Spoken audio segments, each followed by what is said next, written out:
फिर काम मिलने लगा, फेम मिलने लगा, और फिर ऐसा फेम मिलने लगा कि वो एक पानीपत का किस्सा पढ़ा हमने कहीं कि कोई मंत्री जी भाषण देने खड़े हो गए थे और जनता चिल्लाने लगी कि आप भाषण बंद कर दो, हमें सपना जी को देखना है।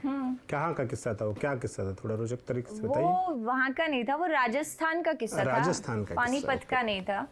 और वो मंत्री जी नहीं थे, वो मंत्रायण जी थी। ओके। वो मंत्रायण जी थी। तो हुआ क्या था कि बहुत बुरा लगता है मुझे जब कोई भी पॉलिटिकल गैदरिंग के लिए आप एक आर्टिस्ट को सिर्फ यूज करने के लिए बुला लो। आपको जब पूरी गैदरिंग मिल जाए, बहुत लोग मिल जाए, फिर आप अपना स्टेटस और अपना लेवल देख के उस बंदे को नीचा दिखाने की कोशिश करो कि तुम क्या हो, तुम तो सिर्फ डांस करने आई हो, मैं मंत्री हूँ भाई। तो मतलब वो जब आप दिखाते हो ना, तो मुझे नहीं लगता कि वो चीज़ ठीक है। सबका अपना अपना काम है, अपने अपने काम में सब सक्षम है, और आपको हर किसी के काम की इज्जत करनी चाहिए। मुझे लगता है कि अगर कोई रेडी पे गोलगप्पे बेच रहा है ना, तो वो भी इतना ही सक्षम है जितना मैं मेरे काम में सक्षम हूँ। तो सबका अपना अपना काम है, आप सबके रिस्पेक्ट करो। तो उन्होंने क्या किया, अब मैंने तो पब्लिक को बोला नहीं है, मैं डांस करके बैठ गई, उनके भाषण का वक्त हो गया। वो भाषण देने उठी तो नीचे की सारी पब्लिक, नहीं हमें भाषण नहीं सुनना, सपना को बुलाओ, सपना को बुलाओ। और मैं भी उस टाइम ये देख रही थी, यार सुन तो लो, काम तो यही होना है। मतलब मेरे तो अंदर में ये फीलिंग थी कि यार इसका तो सुनना जरूरी है, जरूरी तो ये है, हम करने तो यही आए हैं। तो कोई नहीं सुन रहा था।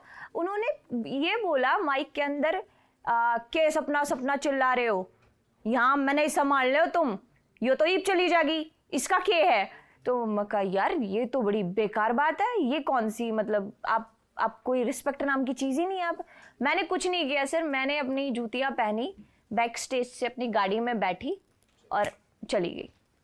फिर ऐसे भाषण सुने मंत्री जी के लोगों ने। मैं करती हूँ ऐसी चीज़ें क्योंकि मेरे को लगता है कि आपको सामने वाले की कम से कम वैल्यू तो पता होनी चाहिए। आप ठीक है, आप पब्लिक को कन्विंस कर लीजिए कि आपको देखे, आपको सुने। वो आप में इतना काबिलियत होनी चाहिए ना आपके अंदर कि आपको पब्लिक सुन ले। अब वो मेरी गलती थोड़ी, अगर मेरे अंदर काबिलियत है तो मुझे देखना चाह रहे हैं, तो अगर आपके अंदर काबिलियत है तो आपको सुनना भी पसंद करेंगे। तो आप उस चीज़ का ब्लेम मेरे पे क्यों डाल सकते हो? आपको किसने राइट दिया? एक तो आपको गैदरिंग चाहिए तो चौधरी याद आ गई, हाँ भाई उसको बुला लो फलाने को, और वो गैदरिंग दे देगी। लेकिन फिर गैदरिंग मिल गई तो आप ऐसे इज्जत उतारोगे, मेरे को नहीं मंजूर, मैं नहीं उतारने दूंगी ये। तो मंत्राणी बाद में कभी बात हुई? नहीं, कभी नहीं।